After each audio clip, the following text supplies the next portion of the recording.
สวัสดีครับพบกันอีกเช่นเคยนะครับกับสัญญาหมอคอมนะครับร้านคอคอมเซ็นเตอร์ร้านซ่อมคอมแบบบ้านๆอีกเช่นเคยนะครับผม EP นี้นะครับก็จะพามาตรวจไล่นะครับตรวจไล่แล้วก็ตรวจซ่อมนะครับระบบการทำงานของเครื่องสำรองไฟนะครับเครื่องนี้ผมได้ทำการซ่อมแล้วนะครับในส่วนของเปลี่ยนเลกูเลเตอร์นะครับก็ได้พาน้องนะครับพาน้องทำเลยนะครับ ก็มีการอธิบายให้ดูคร่าวๆนะครับแลกเปลี่ยนความรู้นะครับตัวนี้ทำการ dry ได้แล้ว dry นะครับเดี๋ยวเราไปทดลองดูเลยนะครับเดี๋ยวจะเห็นแรงดันตรงนี้ด้วยนะครับผมตั้งที่250โวลต์ AC นะครับ250โวลต์ให้ดูช่องนี้นะแรงดันเขาจะขึ้นมาที่เท่าไหร่นะครับเปิดเข้ามาครับ3 2 1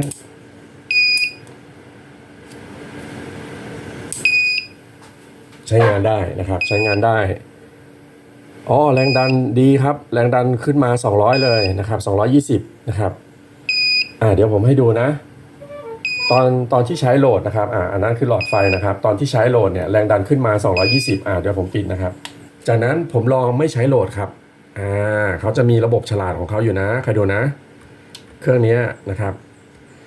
ตอนที่ใช้โหลดนะครับแรงดันจะพุ่งมา220นะครับแต่พอไม่ใช้โหลดนะครับไปดูแรงดันนะแรงดันพุ่งเท่าไหร่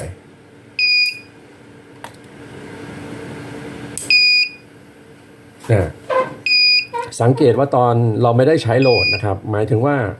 เขาเขียนโปรแกรม MCU เนี่ยมีความฉลาดนะครับถ้าเราไม่ใช้โหลดเนี่ยเขาจะใช้กำลังในการสวิตช์ต่ำเห็นไหมครับแต่พอเราใช้โหลดเนี่ยแรงดันจะพุ่งมา220เลยคอยดูนะเดี๋ยวผมเสียบสดๆอย่างนี้เลยนะครับเราจะได้รู้3 2 1พอเสียบโหลดเห็นไหมครับแรงดันพุ่งพอปลดโหลดครับปลดโหลดนะ3 2 1ปลดโหลดแรงดันตกครับเห็นไหมปลดโหลดแรงดันตกนี่แหละนะครับผมถึงบอกว่าบางทีเราวัดไฟออกมานะครับเป็นไฟ AC นะครับโวลต์ไม่ถึงนะครับนั่นอยู่ในภาวะสแตนด์บายแต่เมื่อเวลาเราเสียบคอมพิวเตอร์หรือใช้งานโหลดตัวนี้คือหลอด100 วัตต์นะครับแรงดันจะพุ่งมา220นะครับหรือประมาณ210กว่าโวลต์เนี่ยครับตัวนี้นะเห็นไหมครับเนี่ยตัวนี้นะ200โวลต์นะครับผมปิดนะครับปิดแล้วนะครับคราวนี้เครื่องนี้นะครับเครื่องนี้มันเป็นยังไงนะครับเครื่องนี้อาการตอนแรกมาเนี่ยนะครับก็คือเลกูเลเตอร์ตัวนี้มันเสียนะมันระเบิดเลกูเลเตอร์ตัวนี้นะครับจะเอาไฟ12โวลต์จากแบตเตอรี่เนี่ยนะครับลดแรงดันไฟให้เหลือ5โวลต์นะครับมาเลี้ยง MCU ตัวนี้นะครับเลี้ยง MCU ตัวนี้โดยตรงเลยนะครับอันนี้คืออาการที่1นะครับเราเปลี่ยนไปแล้วตอนนี้ได้แต่อาการที่2เนี่ยเราเรียกว่ามันมีอาการหนึ่งคือมันไม่ชาร์จแบตจะรู้ว่ามันชาร์จแบตหรือไม่ชาร์จนะครับก่อนอื่นเลยเราก็ต้องวัดแรงดันแบตเตอรี่เดี๋ยวผมเสียบแบบนี้นะตอนนี้นะครับจะสังเกตว่าแรงดันแบตเตอรี่เนี่ยก็คือ12โวลต์นะครับเดี๋ยวผมจะเสียบไฟบ้านเข้ามานะครับเสียบไฟบ้านเข้ามา3 2 1นะครับตามจริงการเสียบไฟบ้านเข้ามาเนี่ยถึงแม้ว่าเราไม่เปิด UPS นะครับระบบ UPS เนี่ยผู้ผลิตทุกเจ้าเลยจะออกแบบมาให้เป็นการชาร์จนะครับเสียบไฟบ้านเข้ามาถึงไม่เปิด UPS ก็ช่างนะตอนนี้ผมปิด UPS อยู่จะสังเกตว่าแรงดันเขาจะไม่เพิ่มขึ้นนะครับเพิ่มขึ้นแค่นี้ไม่ใช่นะครับเมื่อกี้ 12.01 นะครับตอนนี้เราเห็นว่า 12.03 แบบนี้ไม่ใช่การเพิ่มนะในแบตเตอรี่เนี่ยบางทีหลังจากที่มีการใช้เนี่ยนะครับมันจะเกิดภาวะการลดแรงดันลงนะครับจากนั้นถ้าเราไม่ใช้แรงดันมันจะคืนตัวนะครับแบบนี้เราไม่ได้เรียกว่าการเพิ่มของแรงดันนะมันจะเกิดภาวะยุบพองของแรงดันนะครับอันนี้ไม่ใช่นะครับไม่ใช่อันนี้ก็คือมันไม่ชาร์จแบตนะครับปกติเมื่อเราเสียบไฟบ้านเข้ามาเนี่ยถึงเราไม่เปิด UPS นะครับแรงดันตรงนี้แรงดันชาร์จเนี่ยจะอยู่ประมาณ 13.5 โวลต์เลยนะครับหรือบางเครื่องอาจจะได้14โวลต์ได้นะครับเดี๋ยวผมลองเปิด UPS ดูนะครับจะพุ่งไหมก็ไม่พุ่งนะครับ แรงดันก็ไม่พุ่งนะครับหลอดก็สว่างเหมือนเดิมนะครับทดสอบการตัดด้วยตัด3 2 1ปิดไฟบ้านตัดเร็วนะครับไฟบ้านมาไฟบ้านมาก็ตัดดีเห็นไหมครับปกติเมื่อเวลาเราเปิดไฟบ้านเนี่ยนะครับเข้าสวิตช์มาเปิดสวิตช์ UPS นะที่เป็นสายไฟบ้านนะครับถึงเราจะไม่เปิดเครื่องสำรองไฟก็ตามนะครับระบบชาร์จจะต้องชาร์จแบตนะครับเนี่ย12 โวลต์เนี่ยถือว่ามีแรงดันที่อ่อนแล้วนะในแบตเตอรี่พวกนี้ปกติเนี่ยแรงดัน12 โวลต์เนี่ยจะต้องมีการชาร์จเข้ามาแล้วเวลาชาร์จมาเนี่ยทำยังไงเราถึงจะชาร์จแบตเตอรี่ได้นะครับแรงดันฝั่งชาร์จก็จะต้องเหนือกว่าแรงดันแบตเตอรี่นะครับแรงดันชาร์จเนี่ยเราจะต้องเห็นแล้ว14 โวลต์เนี่ยจะต้องมีแต่ตัวนี้ไม่มีนะครับเดี๋ยวผมปิดไฟบ้านนะครับจากนั้นเราก็ไล่ระบบนะครับผมก็ได้ทำการไล่ระบบคร่าวๆนะครับเวลาที่เราเสียบไฟบ้านเข้ามาเนี่ยนะครับไฟบ้านเนี่ยเขาจะมีสถานะเป็นออนกับเป็นออฟสลับกันอยู่แล้วนะครับไฟบ้านเนี่ยสามารถเหนี่ยวนำ transformer ได้อัตโนมัตินะครับเมื่อเวลาเราใช้หม้อแปลงอะไรก็ตามที่เป็นหม้อแปลงความถี่ต่ำหรือหม้อแปลงชาร์จแบตนะครับตามที่เรานิยมใช้งานกันทั่วไปนะครับหรือเป็นหม้อแปลงขั้นพื้นฐานนะครับเป็นหม้อแปลงความถี่ต่ำนะครับถ้าเราต่อเข้าคด220ตรงนี้นะครับอีกทางหนึ่งเป็นนิวตรอนนะครับตรงนี้เป็นไลน์220เข้านี่เลยอีกฝั่งหนึ่งเป็นนิวตรอนไฟบ้านจะเหนี่ยวนำอัตโนมัติมันจะไม่ช็อตนะครับตรงนี้นะมันจะไม่ช็อตแต่จริงๆมันก็เกิดทางการทำงานการช็อตนั่นแหละครับแต่ว่าเมื่อเวลามันอยู่ในขดลวดที่ล้อมรอบด้วยแกนโลหะนะครับมันจะไม่เกิดการช็อตณทันทีทันใดมันจึงเป็นการเหนี่ยวนำไปครับนะครับแต่ถ้าเราเอาลายกับนิวตันจุ๊บกันโดยตรงเนี่ยด้วยมือเรานะครับแต่อย่าไปทำนะแต่ถ้าเราทดลองเอาลายกับนิวตันจุ๊บกันเนี่ยนะครับมันจะไม่ช็อตกันครับนะครับเพราะอะไรครับเบรกเกอร์บ้านเราจะตัดนะครับเพราะว่ามันช็อตแต่ถ้าบ้านท่านไม่ใช้เบรกเกอร์หรือเป็นคัทเอาท์แบบดั้งเดิมมันจะช็อตแป๊บหนึ่งครับเมื่อกินกำลังสูงฟิวก็จะขาดนะครับแบบนี้นะแต่ถ้ามันเกิดการเหนี่ยวนำนะครับมันก็จะเป็นการเหวี่ยงพลังงานแบบนี้นะครับเหวี่ยงขึ้นเหวี่ยงลงนะครับพอเหวี่ยงขึ้นเหวี่ยงลงเนี่ยพลังงานก็จะข้ามฝั่งไปนะครับข้ามฝั่งไปชาร์จแบตเครื่องนี้พลังงานเหวี่ยงข้ามฝั่งมาผ่านสายสีน้ำเงินตัวนี้นะครับสายสีน้ำเงินตัวเนี้ยเราจะได้รู้ว่าสายสีน้ำเงินทำงานไหมนะครับผมก็วัดเป็น AC เพราะว่าสายสีน้ำเงินเนี่ยมันออกจากหม้อแปลงนะผมก็วัดเป็น AC เลยผมตั้งมิเตอร์เป็น AC นะครับผมก็จะวัดสาย AC นะครับสาย AC ตัวเนี้ยนะครับมันถูกเหนี่ยวนำโดยหม้อแปลง220นะครับเวลาที่มันเหวี่ยงพลังงานข้ามฝั่งมามันจะกลายเป็น19 โวลต์ก็ตามสเปคเขานะครับเขาบอกว่าออก19 โวลต์นะครับออก19 โวลต์ไหม3 2 1ออก20 โวลต์ AC นะครับอันเนี้ยไฟชาร์จแบตมาแล้วนะครับไฟชาร์จแบตมาแล้วแต่ทำไมระบบชาร์จไม่ทำงานนะครับระบบชาร์จไม่ทำงานเพราะอะไรนะครับทั้งที่ไฟหม้อแปลงแยกขดมาแล้วแสดงว่าต้องมีวงจรหนึ่งมันไม่ทำงานอยู่ในเนี้ยนะครับเราก็ต้องไปไล่นะครับผมปิดนะครับตอนเนี้ยไฟชาร์จมาแล้วนะครับแต่ว่าวงจรชาร์จเขาไม่ทำงานนะครับไฟชาร์จเมื่อเขาได้มาเนี่ยเขาจะได้ออกผ่านกด19ออกมานะครับ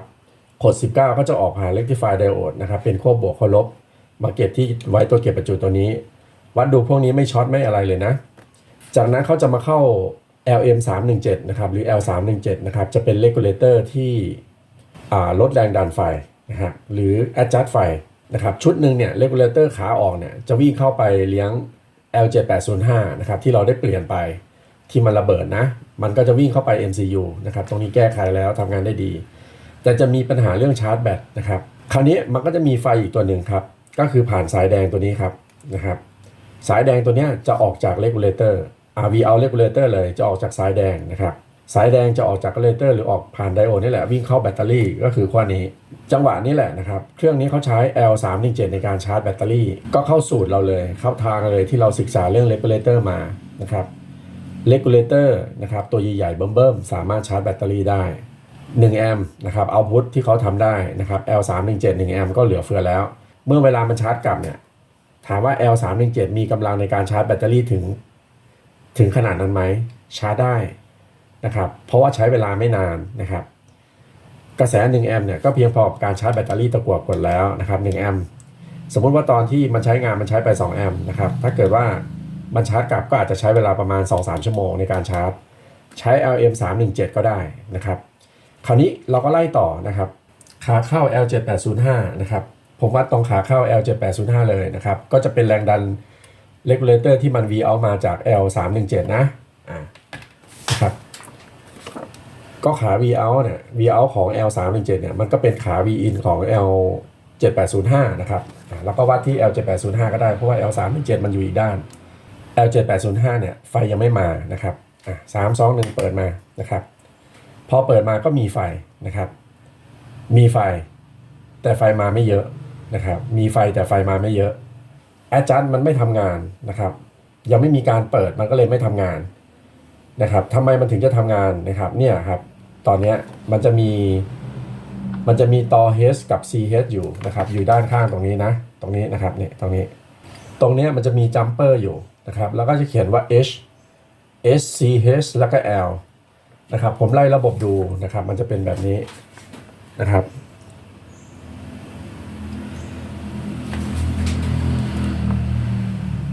ทันทีที่เราเสียไฟบ้านเข้ามาเรายังไม่เปิด UPS นะไฟตรงนี้มีทันทีถ้าเราเสียไฟบ้านมาไฟ19 โวลต์มีเมื่อกี้มีแล้ววัดให้ดู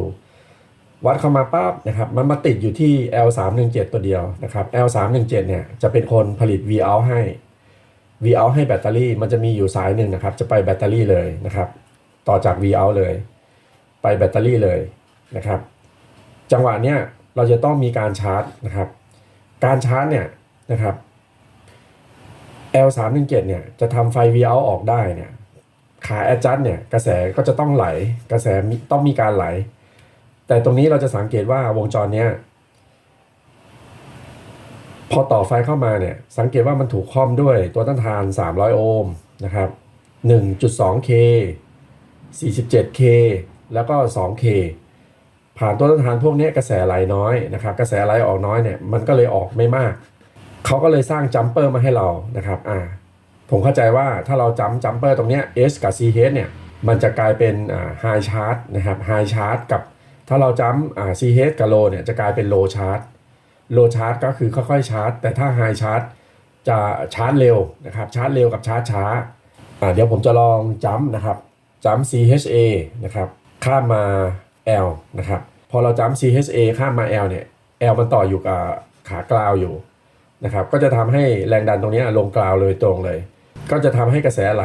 ข้าม 2K ไปก็จะทำให้มีการชาร์จกระแสตรงนี้จะไหลออกมากขึ้นหรือเปล่าเดี๋ยวผมลองดูตรงนี้นะเปลี่ยนแล้วนะ3 2 1นะครับยังไม่ขึ้นนะครับถ้าขึ้นจะต้องได้ยินเสียงรีเลย์ดังแป๊กนะครับ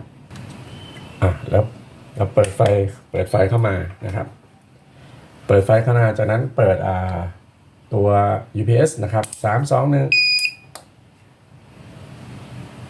ก็ยังไม่ขึ้นนะครับยังไม่ขึ้น3 2 1ปิด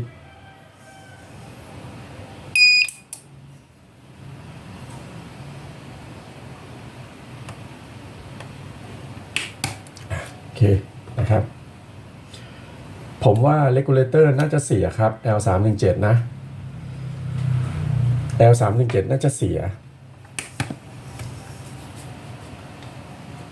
ถ้าเราเห็นแรงดันแบตเตอรี่เพิ่มขึ้นเป็น13 โวลต์เนี่ยแสดงว่ามีการชาร์จแบตเตอรี่ครับแรงดันไม่เพิ่มขึ้นเลยเห็นไหมครับอันนี้คือโหมดบายพาสนะครับโหมดบายพาสเขาก็ชาร์จแบตนะครับ3 2 1ปิดแล้วโอเคนะครับก็จะสังเกตว่าเรานะครับเราCH กับ L เนี่ยลงกราวนะครับจะสังเกตว่า V out เนี่ยก็ไม่ออกนะครับ V out เนี่ยการชาร์จแบตก็ไม่ออกเราH กับ CH จะสังเกตว่าแรงดันชาร์จแบตก็ไม่ออกนะครับทั้งที่ขั้วแบตเตอรี่เนี่ยนะครับก็คือสายแดงเล็กตัวนี้นะครับมันจะออกจาก V out นะครับ V out ของ LM317 เลยแสดงว่า LM317 ตอนนี้นะครับมันเป็น เป็นตัวหลอกในเครื่องนะครับตัวหลอกในเครื่องนะครับเขาใช้ LM317 ในการชาร์จแบตนะครับแล้วทำไมเราเปิด UPS ได้ทั้งที่ L317 ตัวเนี้ยนะครับเขาเสียหรือ Vout ไม่ออกนะครับนั่นก็เพราะว่าไฟที่เลี้ยง L7805 เนี่ยเขาได้มาจากแหล่งอื่นนะครับเขาไม่ได้มาจาก L317 นะครับเพราะว่ามันจะมีวงจรที่ขนานกันอยู่นะครับไฟเลี้ยงชิป L7805 เนี่ยเขาได้มาจาก2แหล่งนะครับได้มาจากชุดไฟแบตเตอรี่1จุดนะครับแล้วก็ได้มาจากLM317 1จุดอย่างใดอย่างหนึ่งนะครับแต่ LM317 เนี่ยแต่ไฟแบตเตอรี่เนี่ยจะออกจาก LM317 เลยนะครับเดี๋ยวผมจะลองเปลี่ยน L317 นะครับลองดูว่าได้ไหมนะโอเคนะครับเดี๋ยวผมไปทำนะครับหลังจากที่ผมได้เปลี่ยนregulator นะครับแบบสามารถ adjustable แรงดันให้ได้ออกตามที่ต้องการได้นะครับหรือ LM317T นะครับตัวนี้นะครับก็จะพบหลักฐานร่องรอยนะครับว่ามันผ่านการใช้งานมาอย่างร้อนมากนะครับตัวนี้คือประเก็นนะครับประเก็นที่ครอบตรงนี้นะครับไม่ให้เขาโดนซิงค์กรอบมากนะครับกรอบร้อนเลยนะครับตัวนี้นะแล้วก็เสียนะครับวัดดูแล้วผมวัดเทียบกับตัวเก่านะครับมีค่าตัวค่อมมอสเฟตไม่ขึ้นตัวนี้นะน่าจะขาดไปเลยนะครับก็ตามสูตรเลยนะครับเดี๋ยวผมวัดเทียบให้ดูนะครับตัวนี้ตัวเสียนะครับตัวเสียเนี่ยวัดจากขา adjust มาขา Vout นะจะไม่ขึ้นค่ามอสเฟตนะครับมาดูตัวดีบ้างนะครับตัวดีนะ LM317 ขา3จะเป็น V-in นะครับขา2จะเป็น Vout ขา1จะเป็นขา adjust วัดจากขา adjust นะไฟบวกนะครับจะมีค่าตกข้อมอสเฟตนะครับแบบนี้นะเราจะต้องวัดเทียบนะครับเนี่ยมีค่าตกข้อมมอสเฟตนะครับเป็นมอสเฟต N channel อยู่ด้านในนะครับเป็นจังชันอยู่เนี่ยระหว่างการวัดตัวดีนะครับวัดตัวดีกับตัวเสียเนี่ยเราจะต้องค่อยๆศึกษาแล้วก็เก็บไปครับเนี่ยครับเนี่ยเห็นไหมวัดจากขาอาจารย์มาขา Vout นะครับไม่ขึ้นค่าอะไรเลยนะครับอันนี้ก็ยืดนะครับเนี่ยจริงๆตัวนี้ต้องเป็นแบบนี้นะครับเนี่ยเห็นไหมไม่เหมือนกันนะโอเคก็ได้ความรู้เรื่องการวัด regulator ด้วยนะครับผมใส่ไปแล้วนะอยู่ด้านนี้แล้วร่องรอยนี่ก็คือใช้งานมาร้อนมากวงจรนี้นะครับวงจร UPS ตัวนี้นะใช้การชาร์จแบตจาก LM317 นะครับตัวนี้ผมใส่ตัวล็อกด้วยนะครับตอนนี้ผมล็อกอยู่ที่ High นะครับเราใส่ตัวล็อกอยู่ระหว่าง High กับ CH ก่อนนะครับสมมุติว่าเราใส่กิฟตัวนี้นะครับคีบกันระหว่างตัวนี้นะครับมันก็จะรัดวงจรนะครับแรงดันตรงนี้ก็จะไหลมานี่เลยจะทำให้เป็นความต้านทานต่ำนะครับพอความต้านทานต่ำกระแสแอดจัดก็จะไหลลงกราวเยอะนะครับประมาณนั้นนะแต่ว่าตอนนี้ผมทดสอบใส่ตัวนี้ก่อนเดี๋ยวเรามาทดสอบว่าไม่ใส่ดูด้วยนะครับแล้วก็มาทดสอบคู่นี้นะครับว่าแรงดันเขาจะออกยังไงนะครับเราไปวัดแรงดันแบตก่อนนะครับตอนนี้แรงดันแบต 12.10 นะโอเคนะครับ 12.10 นะครับเราใส่เข้าไปครับผมจับอยู่ที่ 12.10 นะครับจับไว้นะเดี๋ยวผมลองเสียบไฟบ้านเข้ามานะครับ UPS ตัวเนี้ยหลังจากที่เราได้เปลี่ยนLM317 แล้วเนี่ยนะครับจะมีแรงดันชาร์จเพิ่มขึ้นไหมนะครับไปดูนะครับ3 2 1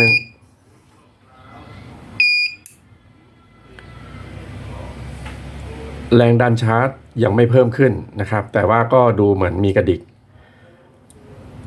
ส่วนแรงดันตรงนี้นะครับพุ่งไป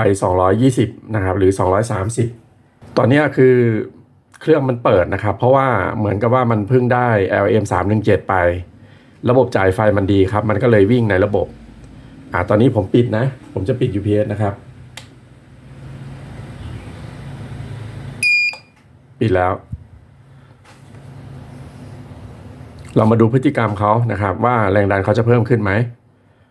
คราวนี้เดี๋ยวผมจะลองถอดออกเลยนะครับถอดไอ้แอร์จัดนี่ออกนะครับว่าเขาจะออกไหมนะ3 2 1ออกนะครับ 12.15 เขาจะค่อยๆชาร์จครับ ไม่ถึงกับว่าเขากระแทกมา13โวลต์ตรงๆเลยนะครับถ้าเราเห็น12โวลต์12.15เนี่ยถ้าเราเพิ่มขึ้นเห็นสักพักเพิ่มขึ้นเป็น12.16 12.17อะไรแบบนี้เพิ่มค่อยๆเพิ่มขึ้นเนี่ยนะครับผมคิดว่าระบบชาร์จน่าจะมาแล้วเมื่อกี้ผมคีบโลอยู่นะครับเดี๋ยวผมคีบไฮ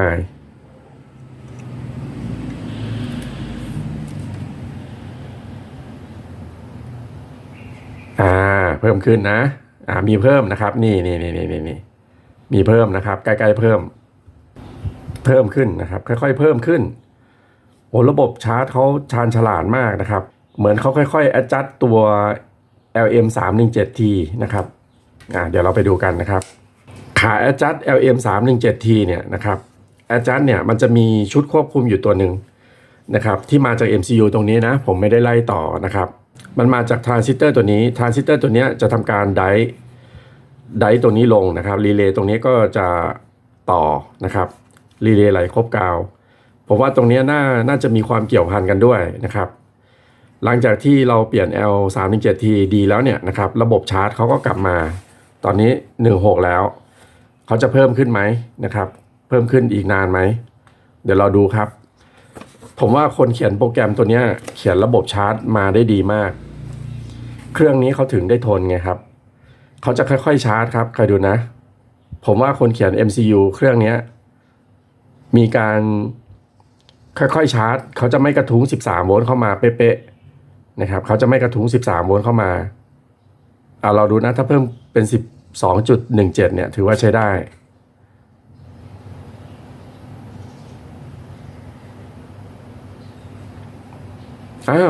เนี่ยเห็นไหมมีเพิ่มขึ้นนะ12.17ครับเพิ่มขึ้นเมื่อกี้แบตที่ผมเอามาต่อเนี่ยนะครับมี12.1เองนะครับ12.10เหมือนกับที่เราวัดดูเมื่อกี้ผมทิ้งไว้นานนะครับเพราะฉะนั้นสภาวะลอยตัวถือว่ามีความแม่นยำแล้วตอนนี้แบตตรงนี้12.17แล้วใช่ไหมเดี๋ยวผมเอาออกก่อนนะผมเอาออกก่อนนะครับคราวนี้นะครับเดี๋ยวผมจะวัดตรงนี้นะครับ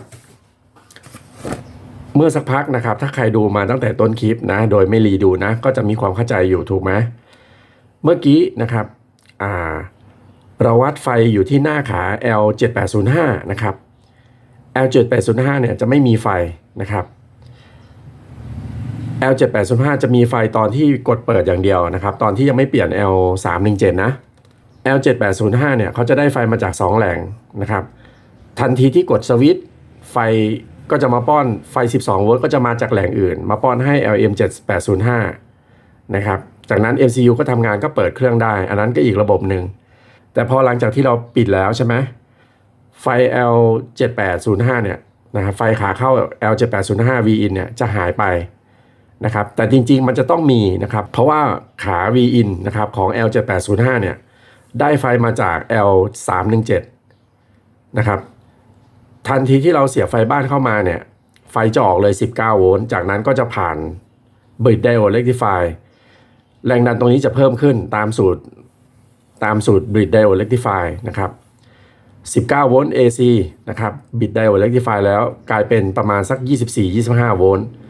Bridge Diode Rectifier เข้ามาอีกตัวหนึ่งนะครับผ่านไดโอดมาที่ตัวเก็บประจุจากนั้นก็จะวิ่งเข้า Vin L317 นะครับจากนั้นก็จะ adjust ออกมาเป็นตามแรงดันที่เขาโปรแกรมไว้ตรงนี้นะครับเขาโปรแกรมแรงดันตรงนี้ให้ออกประมาณ12โวลต์โดยประมาณนะครับเพื่อให้มาชาร์จแบตด้วยนะครับตรงนี้นะก็จะไปชาร์จแบตด้วยนะครับแล้วก็จะมาเลี้ยง L7805 ด้วยเพราะฉะนั้นตำแหน่งไฟที่เราจะวัดก็คือขา Vin 7805นะครับเดี๋ยวลองวัดดูนะครับมีไฟไหมนะครับดูมิเตอร์นะมีไฟนะครับตอนนี้ 12.18 แล้วถูกต้องนะครับมีแรงดันเพิ่มขึ้นเรื่อยๆเลยนะครับอันนี้ผมวัดที่แบตนะครับที่แบตก็ตรงนะครับที่แบตเนี่ยตอนนี้เป็น 12.18 แล้วแสดงว่าคนออกแบบ MCU ตัวนี้ออกแบบ MCU ได้ฉลาดมากแต่ว่าเขาจะชาร์จช้านะครับเหมือนเขาว่าเขาฉลาดชาร์จครับเขาจะระบบชาร์จเขาจะถนอมแบตเนี่ยเห็นไหมตอนนี้ชาร์จอยู่ที่ 12.18 จะค่อยๆโฟลตตริ้งชาร์จแรงดันขึ้นเพราะฉะนั้นเนี่ย UPS ที่ดีเนี่ยนะครับ มันไม่ได้อยู่ที่ราคาจริงๆนะครับ UPS ที่ดีเนี่ยมันขึ้นอยู่กับว่าคนเขียนซอฟต์แวร์ตัวนั้นน่ะมีระบบการบริหารจัดการพลังงานที่ชาญฉลาดแบบไหนนะครับตัวนี้เป็น UPS ที่ไม่ถ้าพูดชื่อไปเนี่ยนะครับทุกท่านจะไม่เคยได้ยินเลยแหละนะครับดู MCU เขาสิ MCU ก็ผลิตมาจาก Arduino แล้วบอร์ดของเขาอ่ะเขาก็สามารถทำกำลังได้ถึง 1,600 VA เลยทีเดียวแต่ว่าเขาจะใส่มอสเฟตมาแค่2ตัวเองในการสวิตช์ก็เอาอยู่แฮะแปลกมากเลยครับเครื่องนี้เขาทำเผื่อมอสเฟตมาสวิตช์ตั้ง4ตัวนะครับเนี่ยนะครับมอสเฟต2ตัวเนี้ยสวิตช์ขนานกันส่วนอีกอันนึงเนี่ยสวิตช์ด้วยมอสเฟตตัวเดียวอีกตัวหนึ่งเป็น L317 นะฮะอีกด้านหนึ่งเป็น L317T 2ตัวนี้เป็นมอสเฟตนะครับเครื่องนี้มีการโฟลว์ชาร์ตครับเนี่ย 12.19 แล้ว floating chart หรือ float chart นะครับเครื่องนี้มีการ float chart เขียนโปรแกรมให้แมปกับเวลาให้มีการ float chart ตามเวลามีการคำนวณแรงดันแบตเตอรี่อยู่ตลอดเวลาสมมติว่าเขาชาร์จไปประมาณ1นาทีนะครับเขาอาจจะหยุดชาร์จแล้วก็วัดแรงดันแบตเตอรี่ดูก่อนว่าตอนนี้แรงดันแบตเตอรี่อยู่เท่าไหร่แล้วนะครับแล้วก็จะมีการเก็บเมมโมรีไว้นะครับเก็บหลอกเก็บเมมโมรีไว้อยู่ในนี้ก็จะมีเมมโมรีแต่ว่าทันทีที่เราถอดแบตออกหรืออะไรเนี้ยเมมโมรีก็จะจางหายเมมโมรีจะกลับมาอีกครั้งหนึ่งก็จะเมื่อมีการทำงานนะครับตอนนี้ผมต่อไฟบ้านเข้ามาแล้วก็มีการปิด UPS โอเคนะครับคลิปนี้เราก็ได้รู้หลักการทำงานของUPS เครื่องนี้คร่าวๆนะครับว่าเขามีการชาร์จอย่างไรนะครับเราก็รู้ตัวเสียแล้วนะครับก็จะมี LM317 เนี่ยสามารถใช้ชาร์จแบตได้เราสามารถโปรแกรม LM317 ให้ชาร์จแบตได้นะครับใน UPS เขาก็นำมาใช้นะครับใน UPS ก็มาใช้เราสามารถนำแรงดันพวกนี้นะครับไปชาร์จกับระบบโซลาร์เซลล์หรือถ้าเราอยากจะทดลอง DIY เนาะระบบโซลาร์เซลล์เนี่ยนะครับโซลาร์เซลล์เราซื้อมาสักแผ่นหนึ่ง300 วัตต์เนาะแรงดัน V in เข้ามาเนี่ยมัน36โวลต์แรงดันเข้ามานะแผง300 วัตต์ก็แรงดันน่าจะประมาณ36โวลต์ใช้ LM317 เนี่ยแล้วก็ adjust ขานะครับทำให้ขา adjust เนี่ยไหลไปลงกราวนะครับแรงดันก็จะออกตามที่เราต้องการนะครับประมาณนั้นกระแสได้ไม่เยอะนะครับได้ประมาณ1แอมป์นะครับกระแสชาร์จประมาณ1แอมป์เพราะว่าเขาคำนวณมาแล้วแบตตะกั่วกดก็ชาร์จ1แอมป์นะครับมันก็จะเต็มที่9ชั่วโมงถ้าที่ไหนไฟดับบ่อยนะครับไฟดับไฟดกบ่อยเนี่ยเราจะต้องปล่อยโอกาสให้เครื่องสำรองไฟเนี่ยได้มีโอกาสชาร์จแบตด้วยไฟตกไฟดับบ่อยแล้วเราปิด UPS ปิดคอมเลยนะครับปิดสวิตช์ UPS เลยเนี่ยแรงดันแบตเขาก็จะไม่ชาร์จครับนะประมาณนั้นตัวนี้คือ UPS เปิดอยู่นะครับเดี๋ยวผมปิดนะปิดถ้าเปิดอยู่ UPS เขาก็ชาร์จครับนะปิดแล้วนะครับปิด UPS เขาก็ชาร์จปิด UPS ก็ชาร์จเปิด UPS ก็ชาร์จครับเป็นระบบชาร์จของเขานะครับแล้วก็เครื่องนี้เป็นระบบโฟลว์ชาร์จด้วยมหัศจรรย์แท้นะครับคลิปนี้ก็ได้รู้คร่าวๆนะครับถึงระบบการทำงานของเครื่องสำรองไฟนะเห็นแค่ตัวเล็กๆกระจิ๋วหลิวเนี่ยนะครับอย่าคิดว่าไม่ High Performance บางทีผู้ผลิตนะครับอาจจะเป็นบริษัทที่เริ่มฝึกทำนะครับเริ่มฝึกทำเขาก็สามารถเขียน MCU ได้อย่างชาญฉลาดได้นะครับประมาณนั้นนะครับโอเคเดี๋ยวผมปิดนะพอปิดแล้วแรงดันตกครับตัวนี้ไม่โฟลว์แล้วเห็นไหมครับถ้าปิดสวิตช์ไฟบ้านเนี่ยถ้าเห็นแรงดันตกเนี่ยแสดงว่าหยุดการชาร์จแล้วเนี่ยก็คือแรงดันมันจะตกลงเนี่ยถูกต้องแล้วแสดงว่าเครื่องนี้ถูกโฟลว์ชาร์จด้วยระดับมิลลิแอมป์นะครับประมาณนั้นนะครับตอนนี้คือระบบกลับมาชาร์จแล้วโอเคร้อนไหมจับดูไม่ร้อนนะได้นะครับได้อยู่นะครับโอ้ดีแต่ถ้าตอนที่มันทำงานเราไปจับไม่ได้นะครับอันตรายอยู่นะถ้าอยากให้ทนนะครับก็ DIY ใส่พัดลมเข้าไปตัวนึงนะครับพัดลมเข้าไปด้านในนะครับไม่ต้องเจาะรูออกก็ได้ครับใส่แค่เข้าไปข้างในนะเดี๋ยวเวลาเราเป่าพัดลมนะครับมันจะเกิดแรงลมอยู่ข้างในนะครับเกิดแรงลมอยู่ข้างในก็เขาเรียกว่าอะไรล่ะมันก็จะเย็นโดยอัตโนมัตินะครับแต่ว่าก็ควรจะใช้รอบต่ำนะครับเพราะถ้าใช้รอบสูง นะครับรอบสุมอย่างพัดลมเซิร์ฟเวอร์เลยเนี่ยมันก็จะดังฟูดอันนั้นอ่ะมันจะสร้างความรำคาญแต่ถ้าเราใช้พัดลมแบบเล็กๆครับ DIY เล็กๆเป็น12โวลต์นะครับแต่ว่าเวลาไฟเลี้ยงพัดลมใช้5โวลต์ก็พอมันจะค่อยๆหมุนไปเรื่อยๆของมันนะครับมันจะค่อยๆหมุนไปเรื่อยๆก็จะทำให้การ floating อากาศอยู่ด้านในนะมีการ flow นะครับพอ flow ลมมันก็จะระบายออกมาได้นะครับประมาณนั้นก็ลองไปทำดูนะครับลองไป DIY ทำดูนะครับคลิปนี้ก็ฝากไว้แต่เพียงเท่านี้นะครับผิดพลาดประการใดก็ขออภัยนะเอาหลักการคร่าวๆเอาไดอะแกรมชุดเมนก่อนนะครับไดอะแกรมชุดเมนเนี่ยนะครับทุกท่านก็จะเข้าใจถึงระบบการเดินไฟแต่ในส่วนของการไล่วงจรนะครับทุกท่านจะต้องไล่จากหน้างานของตัวเองนึกภาพตามผมนะก็ขอบคุณทุกท่านนะครับขอบคุณมากครับสวัสดีครับ